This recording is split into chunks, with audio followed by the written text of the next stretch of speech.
살아 드리볼 살라 손흥민 축구 그 이상의 퍼포먼스 스포츠웨어 블라인드.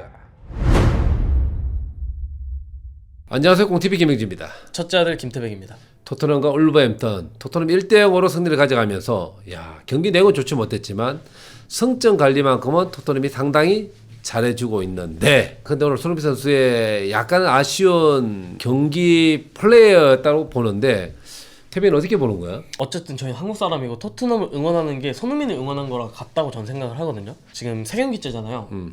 확실히 3경기다 뭔가 몸도 무거워 보이고 경기적인 영향력을 주지 못하고 있다는 생각이 좀 들고 있어요. 어쨌든 지난 시즌 마지막 그런 퍼포먼스와의 비교를 하자면 연결성으로 보는 거잖아요.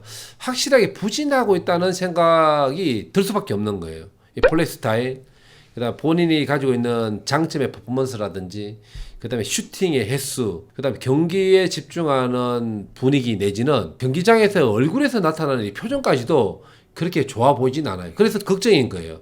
왜 부진일까? 저는 지금 손흥민의 모습이 어떤 모습으로 보이냐면 대한민국에 부진할 때의 손흥민의 모습이 지금 보이거든요. 왜냐면은 제가 생각하는 손흥민 선수의 장점은 윙포워드에서 안으로 치고 들어오면서 나오는 강력한 슈팅과 뭐 수비 뒷공간을 노리는 스프린트가 장점이라고 생각하는데, 어쨌든 한국에서 손흥민이 제일 잘하는 선수다 보니까 여러 가지를 해줘야 되잖아요. 플레이메이커적인 성향을 띠는 선수라고도 생각은 하긴 해요. 근데 장점은 일단 윙포워드에서 나온다고 생각을 하는데, 요번 시즌에 콘테가 손흥민에게 플레이메이커적인 그런 롤을 부여한 게 아닌가라는 생각이 들 정도로 뭔가 플레이메이커적인 플레이를 하고 있다고 저는 생각을 하고 있거든요. 그치. 이 손흥민 선수한테 맞춰져 있는 옷을 입혀야 되는데 그 플레이 스타일을 손흥민 선수가 좀 어려워하는 그런 플레이 스타일을 지금 요구를 하고 있던 거야. 예를 들어서 클루셉스키한테 속도가 느린 건 누구나가 다 아는 거잖아. 클루셉스키가 발 밑에 공간 패스를 계속 줘. 그러면서 클루셉스키 너 못해라고 하면 이 주는 사람 잘못이야? 클루셉스키 잘못이야?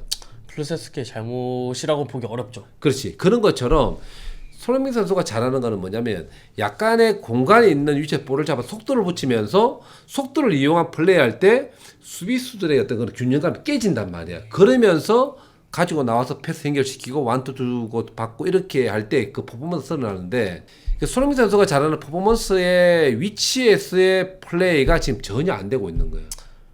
근데 이게 진짜 잔인한 게 뭐냐면, 어쨌든 저희야 손흥민 선수를 응원하고 있으니까 손흥민 선수에게 맞지 않는 옷을 입혔다, 그래서 손흥민이 못할 수밖에 없다라고는 하지만, 감독 입장에서 선수에게 이런 롤을 부여를 했을 때 이런 롤을 수행하는 선수들이 있어야 되잖아요.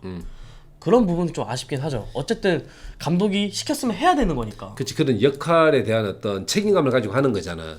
근데 이게 선수의 어떤 그 능력치에 따른 다운이 돼버리니까 이게 문제인 거야. 이게 단지 한 경기 그런 역할을 해서 이겨내는 거는 괜찮아. 왜? 토트넘 지금 보면 성점 9점에서 7점을 가져왔으면 콘테 감독의 전술의 전략에 대한 그 평가는 합격점이야. 그렇죠. 왜? 내용과는 다르게 어쨌든 결과를 가져오는 거니까. 근데 손흥민 선수가 가지고 있는 그런 모습들을 보이지 않을 때 우리는 답답해지잖아.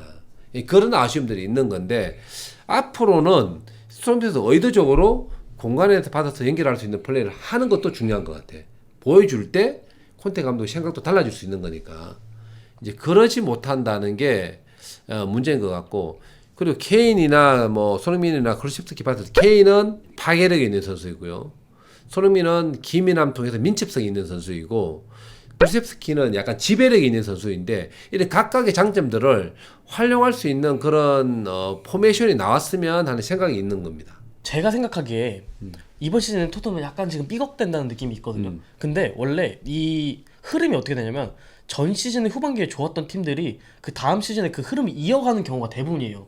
거기서 안 좋았던 팀들은 다음 시즌에 시작할 때도 안 좋은 게 대부분이고, 그 전 시즌에 좋았던 팀들은 시즌 초에 좋은 게 대부분이거든요. 근데 토트넘이 저번 후반부에 되게 좋았어요. 어쨌든 아스날을 제쳐내고 챔스 티켓을 따냈는데 이번 시즌 초에는 왜 이렇게 삐걱대는지 전 잘 모르겠거든요.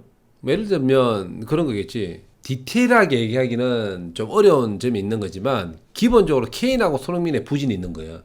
그중에 확실하게 손흥민 부진이 토트넘의 부진까지 왔다라는 이런 생각이 드는 거야.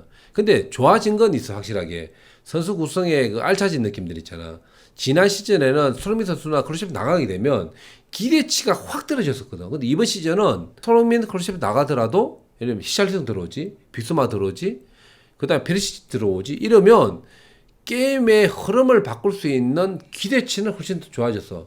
그렇지만 부진하다라고 하는 그런 염려는 확실하게 지난 마지막에 케인하고 손흥민이 보여줬던 능력치가 이번 시즌 초반 3경기에서는 그런 게 보여주지 않았다. 케인은 어쨌든 오늘 게임에서 득점을 하면서 찾아가는 것 같고 손흥민 선수가 앞으로 찾아가야 될 것은 일단 빨리 득점을 하면서 이 분위기를 좀 긍정적으로 지금 받아들여야 될 것 같아. 원래 소니 하면은 약간 좀 웃는 상에 항상 실수해도 뭐 웃고 넘어가는 분위기였는데 오늘 슈팅 때리고 이렇게 표정을 잡아줬는데 계속 인상 쓰고 있고 뭔가 불만을 표출하는 장면이 되게 많았거든요. 조급한 느낌이 원샷에 너무 많이 잡혔어.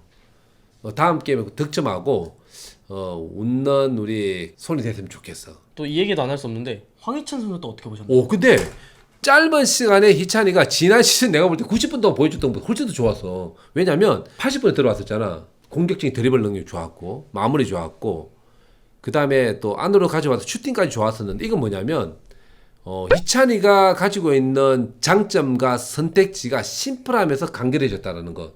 그러면서 시원하게 플레이를 하고 있는 느낌이 상당히 좋았는데 시간이 좀 더 주어진다면 희찬이는 지난 시즌보다는 훨씬 더 좋아질 것 같은 느낌이 팍팍 들었어. 설마 나 혼자 산다 나온다고 해서 지금 열심히 하는 거 아니겠죠? 아 그런 거야? 저번 시즌에 이제 아빠가 토트넘의 순위를 물어봤을 때 8, 9위 정도라고 하셨는데 결국 4위를 해냈어요. 이번 시즌 아직 초지만 이 정도 분위기면 어느 정도 하겠다라는 예상이 가잖아요. 몇 위 정도 예상하세요? 이번 시즌은 확실하게 4위 정도 할 것 같아.